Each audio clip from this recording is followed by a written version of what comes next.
Hello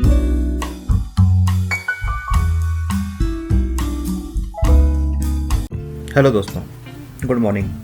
स्वागत है आपका आपके अपने YouTube channel create wealth with Atul में। मैं हूं आपका दोस्त अतुल गोयल। शेयर से तो हम कोई भी कंप्रोमाइज़ नहीं करते हैं, उसकी क्वालिटी से, उसके फंडामेंटल से, टेक्निकल्स से, और एक से एक चीज़ हम उसकी देखते हैं, उसके बाद ही हम उसे कंसिडर करते हैं। सेम वे हम वीडियो की भी quality day by day improve कर रहे हैं। For this credit goes to my friend Ashish. Thanks a lot Ashish for your help. अब हम डिस्कस करते हैं आज का शेयर लुमेक्स ऑटो के बारे में। लुमेक्स ऑटो टेक्नोलॉजी ऑटो सेक्टर से बिलोंग करता है और काफ़ी अच्छा शेयर है। आप इसकी वेबसाइट देख रहे हैं। ये पार्ट्स बनाते हैं ऑटो कंपनीज के लिए, OEM के लिए, original equipment manufacturers and after market segment के लिए भी। 13 मैन्युफैक्चरिंग फैसिलिटीज अक्रॉस 5 स्टेट्स हैं इनकी। 6 इंटरनेशनल पार्टनरशिप्स हैं इनकी। लुमेक्स ग्रुप डीकेजन ग्रुप है जो उससे ये बिलोंग करता है। OEM हम देखते हैं कौन कौन से OEM से ये इनका टाई अप है। इंडिया में देखेंगे जो डोमेस्टिक ऑटो कंपनी है, Bajaj, Honda, Mahindra, Maruti Suzuki, Tata, Honda, Volkswagen, जो भी नाम आपने सुने हैं सभी के साथ इनका टाई अप्स है पार्ट्स के लिए। स्कोडा, टोयोटा, फिएट, तो देख सकते हैं टाटा, महिंद्रा, डैमलर, सभी के साथ इनका टाई अप है। Original equipment manufacturers and after sales भी। तो अच्छी कंपनी है, अच्छी मार्केट पे पकड़ है इनकी। लाइट्स बनाते हैं ये, PCB कार्ड्स बनाते हैं, इलेक्ट्रिकल एंड इलेक्ट्रॉनिक्स कंपोनेंट्स बनाते हैं, गियर शिफ्टिंग कंपोनेंट्स बनते हैं इनके। अब हम डिस्कस करते हैं लुमेक्स ऑटो टेक्नोलॉजी के शेयर प्राइस के बारे में। जो शेयर प्राइस इसका अभी मार्केट में चल रहा है 103.5 के आसपास चल रहा है। 52 वीक हाई देखेंगे तो 121 के आसपास का है, और लो जो है अभी कोविड टाइम में इसने 48 का बनाया है।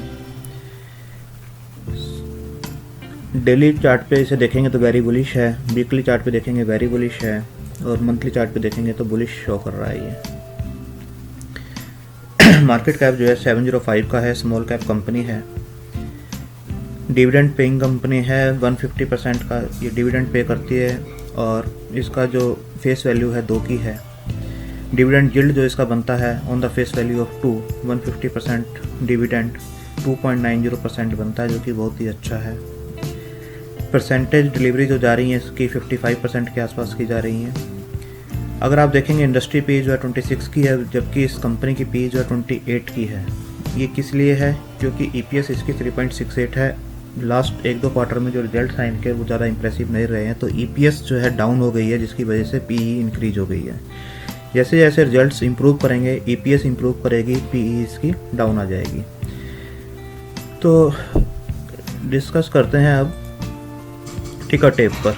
टिकर टेप पे जो आप देखेंगे चेकलिस्ट जो है, इन्वेस्टमेंट की जो चेकलिस्ट होती है कि जो इसकी फेयर वैल्यू है, क्या वो फेयर वैल्यू पे काम कर रहा है, उसे नीचे काम कर रहा है या ऊपर काम कर रहा है, ये कंसिडर हमें करना चाहिए। चेकलिस्ट हमारी तैयार होनी चाहिए। Current price is less than the intrinsic value, यानी फेयर वैल्यू से ये कम पर काम कर रहा है। रिटर्न वर्सेज FD, अगर इसकी रिटर्न देखेंगे तो FD की रिटर्न से बहुत ही अच्छी रिटर्न इसने लास्ट कुछ सालों में बना के दी है।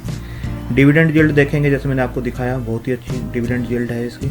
एंट्री पॉइंट जो है गुड टाइम टू कंसीडर, इस टाइम पर भी इसके अंदर एंटर किया जा सकता है। रेड फ्लैग्स देखेंगे, कोई भी इसके अंदर रेड फ्लैग नहीं है। ASMA, GSMA या SEBI की किसी भी लिस्ट में ये रेड फ्लैग्स में नहीं आता है।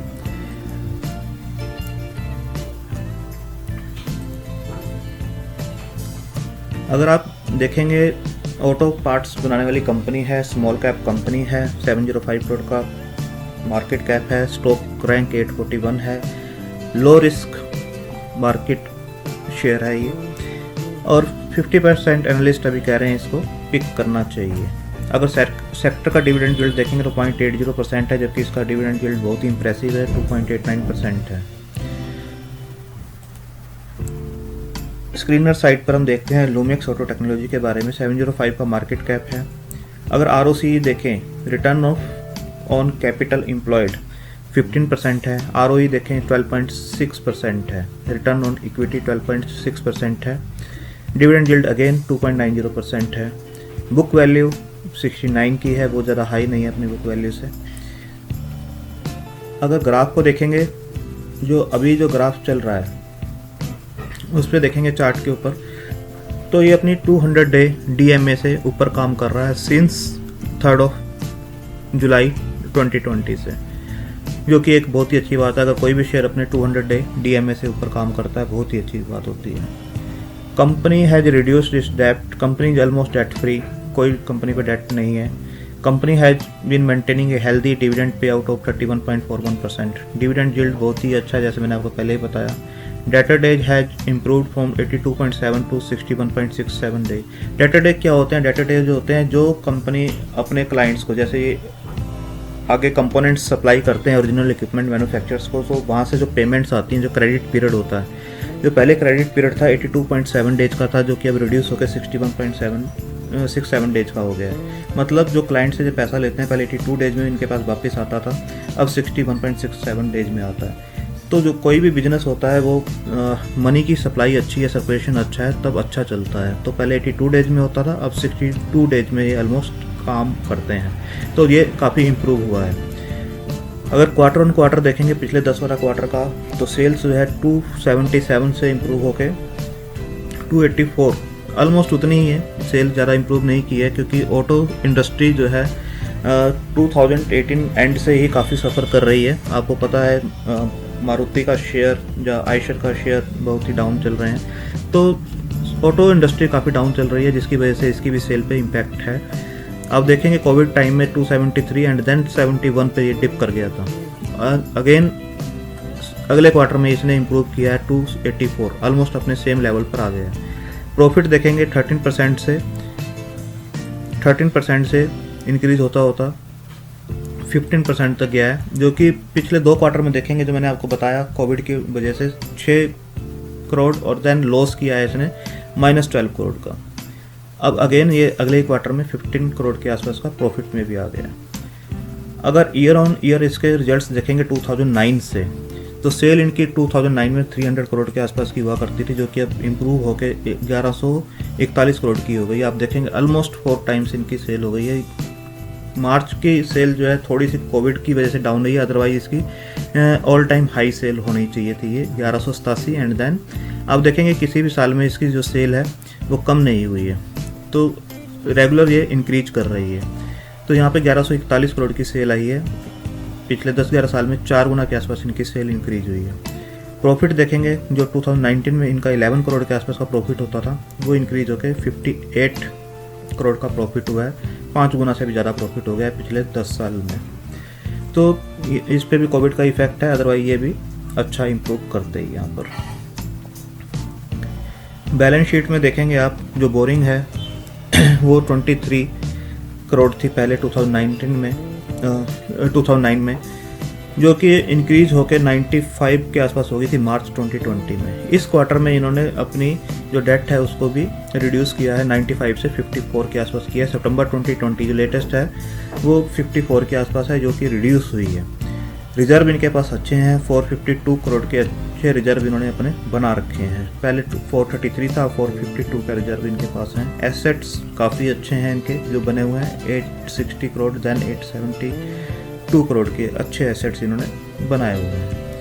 अगर शेयर होल्डिंग पैटर्न की बात करते हैं, तो जो प्रमोटर्स की होल्डिंग है 2017 से देखेंगे आप इंक्रीज हुई है, 55.64 से 55.98 है, थोड़ी सी इंक्रीज हुई है।